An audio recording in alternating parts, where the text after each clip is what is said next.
முருங்கைக்காய் சூப் எப்படி செய்கிறதுன்னு பார்க்கலாம். ஸ்டவ்வில் குக்கர் வச்சு 2 ஸ்பூன் பட்டர் சேர்த்து அதில் 3 பூண்டு தட்டி சேர்த்துருக்கேன். ஒரு பெரிய வெங்காயம், ஒரு பெரிய தக்காளி எல்லாம் சேர்த்து வதக்கிக்கலாம். முருங்கைக்காய் 4 நம்பர் கட் பண்ணி சேர்த்துருக்கேன். மஞ்சத்தூள் 1/4 டீஸ்பூன், உப்பு 1 டீஸ்பூன், பைத்தம்பருப்பு 1 டேபிள் ஸ்பூன் வறுத்து கழுவிட்டு சேர்த்துருக்கேன்.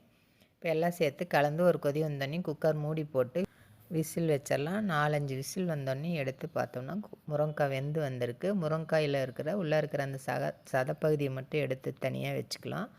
இப்போ மற்றதெல்லாம் வடிகட்டி தண்ணியை தனியாக எடுத்துக்கிட்டு பருப்பு தக்காளியெல்லாம் அரைச்சி எடுத்துக்கலாம் நைஸாக. அதை வடித்து வச்ச தண்ணியோடு சேர்த்துக்கலாம். முருங்கைக்காயில் இருந்த சதப்பகுதியும் நல்லா அரைச்சி தண்ணியோடு சேர்த்துக்கலாம். இப்போ எல்லாத்தையும் ஒரு குக்கரில் சேர்த்து உப்பு தேவையான அளவு சேர்த்து மிளகுத்தூள் சேர்த்து ஒரு கொதி விட்டு எடுத்தால் சூப்பு ரெடி.